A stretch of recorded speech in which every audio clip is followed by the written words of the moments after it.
And it's not out there. It's in here. But as Anandi pointed out, more specifically, it's right here. She was saying that when she's been experimenting with putting her finger here and feeling the energy at the spiritual eye, but more specifically, I want to suggest that we we don't need necessarily to use the finger, but let's for a moment do use the finger. Press on your spiritual eye. Now close your eyes and see whatever light you see there. It doesn't have to be the spiritual eye, but everybody will see some light there. Just so that you connect.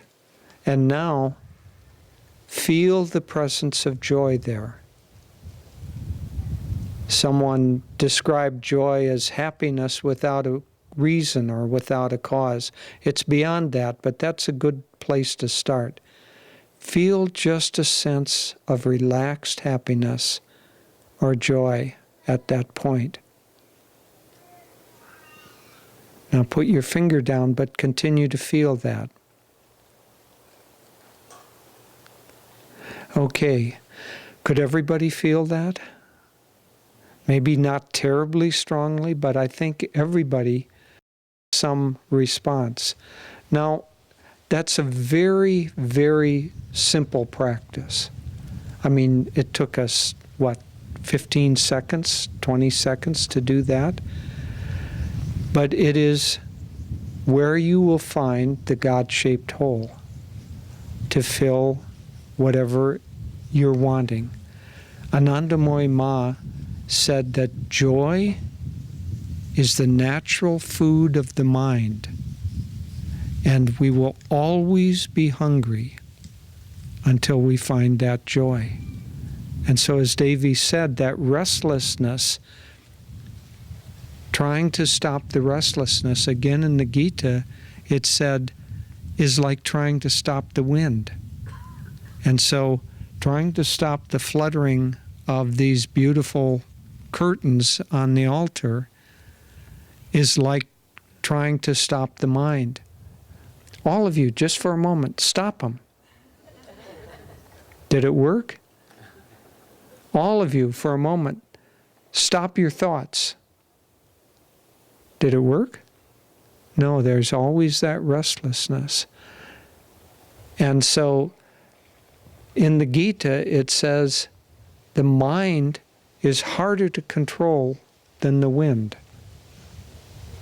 So, harder to control than the mind, than stopping those curtains with the wind blowing, is stopping your thoughts.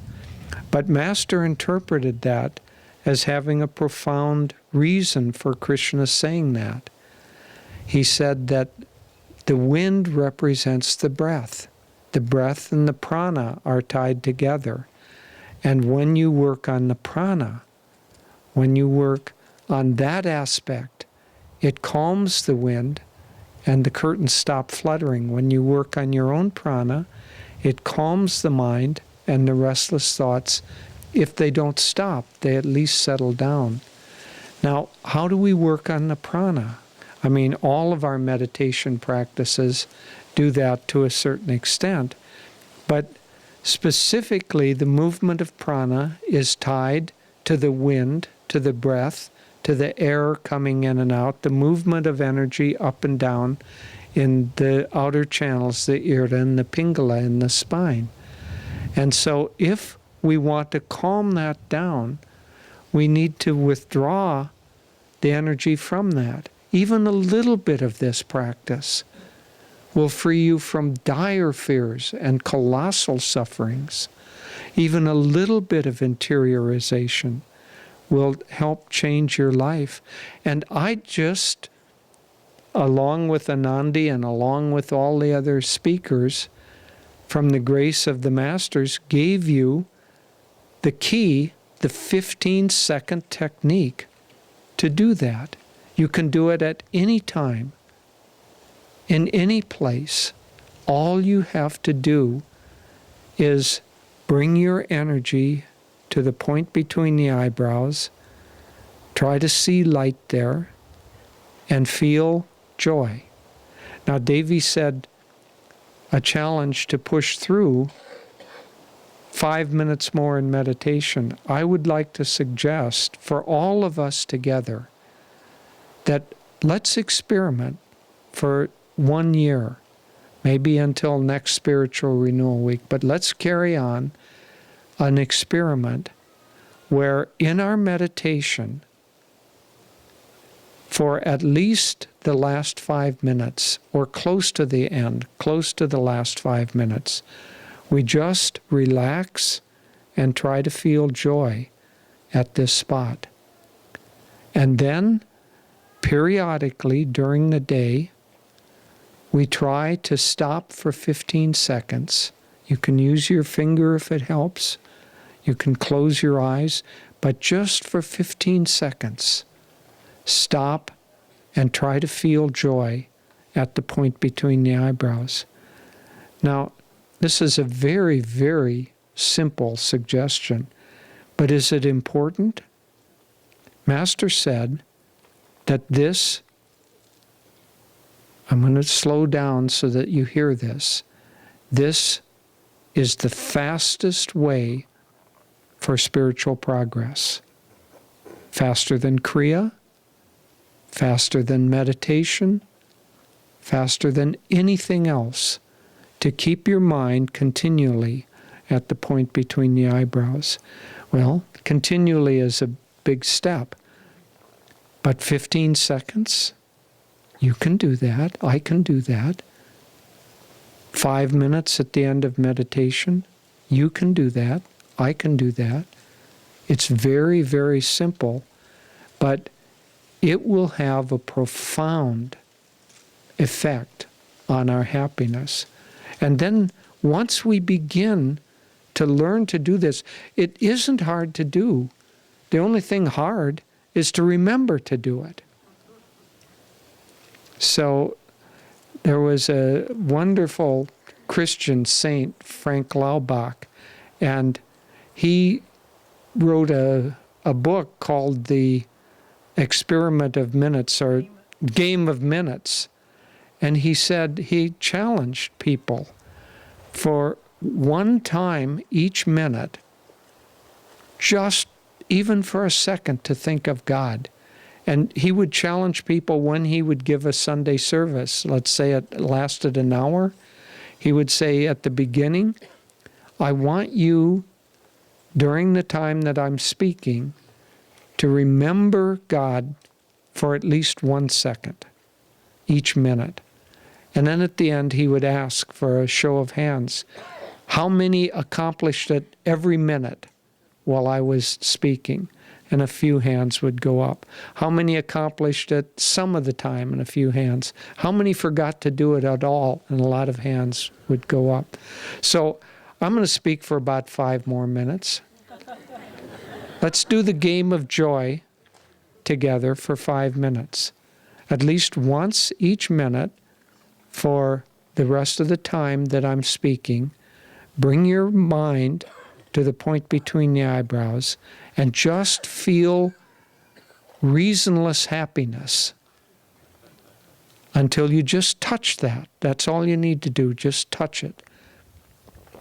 And if we can do this as individuals, really, if we remember to do this so that it becomes an ingrained practice, touch your joy. So it becomes an ingrained practice, then we will have it available for when we really need it. When storms of trial shriek and when worries howl at me, I will, but I'm going to change it. I will drown their power by touching my joy spot for 15 seconds. Because this is God, God, God. We think God is out there. God is some amorphous being. God is Divine Mother. She dresses up and has 8 arms. joy at this spot is God. And so we can chant God, God, God with our tongue, or we can stop and connect. Do it now. That connection is God, God, God. And in everything, no matter where I go, the spotlight of my mind will ever keep turning on Thee. And in the battle din of activity, I will constantly see joy at that spot. And so, just try it. Now, there's an aspect in quantum physics that I find absolutely fascinating. And that's that two subatomic particles, quantum, can get entangled. And they somehow get connected. So one of the ways that they get connected, entangled, is that they're both spinning together. And then you can take one of those quantum and move it, one of those subatomic particles, and move it to the other side of the world. And if you change the spin of one, the other one instantaneously, it's got physicists baffled because there's no time and space in this. Instantly, the other entangled particle changes its spin too.